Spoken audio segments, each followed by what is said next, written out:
Jesus himself uses an even more powerful phrase when he calls them whitened sepulchres. What that means is that on the outside they may be totally clean, they may be really beautiful, but when you take the top off the tomb, you look inside them, what you see is a situation where there is no love, there's no forgiveness, there's no grace, there's no desire to help other people begin their lives again. In fact, when you look at them on the inside, they're rotten. And that's why Jesus calls them whitened sepulchres. But the story doesn't end there. There's Jesus, and he's kneeling in the dust in front of this woman who's been thrown at his feet, and he begins to write on the ground. And these self-righteous, often church people, they look at Jesus and they say, well, what are you going to do about it? You know what the law says. She should be stoned. And so Jesus, you can imagine his reflective tone of voice as he turns to them and says, okay, but let him who is without sin cast the first stone. And they begin one by one to drop the stones that they were going to throw at this woman, and they begin to slink away, fully aware of their own failings. And Jesus looks at the woman and says to her, where are those who condemn you? They're gone. And he says, neither do I condemn you. Go and sin no more. The realistic message for all of us is this, is that no matter what our situation may be, no matter what our success, no matter what our desire may be to improve our lives, there are always going to be those individuals who will want to condemn our progress and say, you know, I knew that person when, and proceed to elaborate on the failings that the individual had to overcome. But in the middle of it all, with those people who try and block our future and shackle our futures to the past, we come across this amazing statement that I'd urge you to really hold fast to. Beware the judgment of saints who have never been caught. Beware the judgment of saints who's never been caught. Instead, listen to what God says to you in Jesus. Rather than being eager to condemn you, the living God is eager to pick you up, transform you, and enable you to begin your life completely new again, fresh and clean. That's the amazing thing about the forgiving power of God. You see, the scriptures tell us that when God forgives, he forgets. And he takes all of our past, no matter how sordid, no matter how difficult that past may be, he takes it and he throws it into the ocean of his love, and there it is dissolved, and it says he remembers it no more against us. No more condemnation, rather transformation. Corrie ten Boom was one of the great Dutch Christians. She was involved in hiding Jews during the Second World War until she was caught by the Nazis and then imprisoned in a concentration camp, Ravensbrück. She and her sister were living there. And as she began to develop her life in that concentration camp, her faith began to deepen. But one of the things she found to be so incredible was her need to forgive those who had oppressed her. And in her book, The Hiding Place, which she wrote after she got out of the concentration camp, in a miraculous way, she got out, she began to tell of how she would meet varied individuals who were involved in keeping her captive in the camp, and how the biggest challenge for her was forgiveness.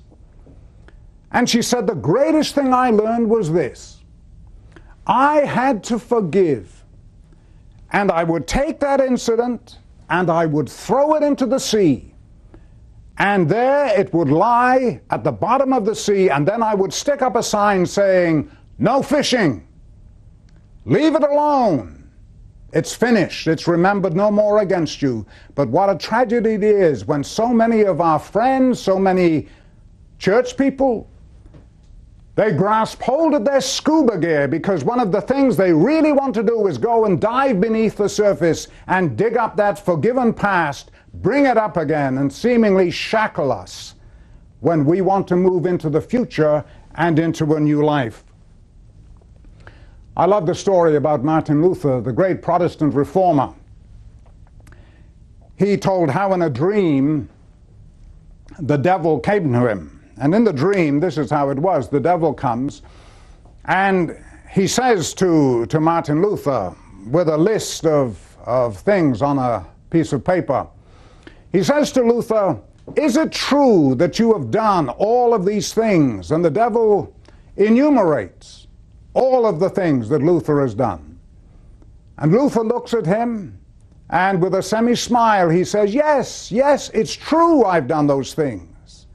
But right across that list, these lines, Jesus, his Son, cleanses us from all unrighteousness. The slate is wiped clean, and we're able to begin again with fresh newness and vibrance of life. I know that I'm speaking to individuals today. You're there, and you feel condemned either by yourself or by other people, and you are living in ways which really are destructive to your own development, whether it's through excessive alcohol, drugs, antisocial behavior, whatever it may be. And you think, there you are, you're condemned, there's going to be no way out for you, no way your life is going to be transformed. I know also that I'm speaking to individuals who are smiling on the outside, but on the inside they're fully aware of what is called the skeletons in the closet. And there they are, condemned by their own guilt and fear of being exposed for what they have done. But to both sets of individuals, whatever area you may be in, the great message that comes to each one of us is this: don't look at your circumstance, look at your Lord. Because God comes to you and he says, I'm not coming to condemn you, I'm coming to transform you. I have the power to make your life completely new. In 1958, Ingmar Bergman had a tremendous movie which was produced and shown in New York City called The Seventh Seal. 1958. In the audience that day happened to be Bobby Fischer, who had just won the title of world champion in chess. And he was sitting in the audience as the movie began to unfold, and this was what the movie's theme was. It was that classic theme of good versus evil. And it portrayed the picture of a medieval knight. And he was supposed to be the symbol of good, and he was playing chess against the Prince of Darkness, obviously symbolizing the devil. And they were playing back and forth, moving their chess pieces to whatever advantage they might each have. And all the way through the movie, the Prince of Darkness is making his move, until finally he gets to the point where he makes one classic move, and he says to the knight, checkmate, the game's over, you're finished. The curtain slowly comes down. The movie is finished. The game is over.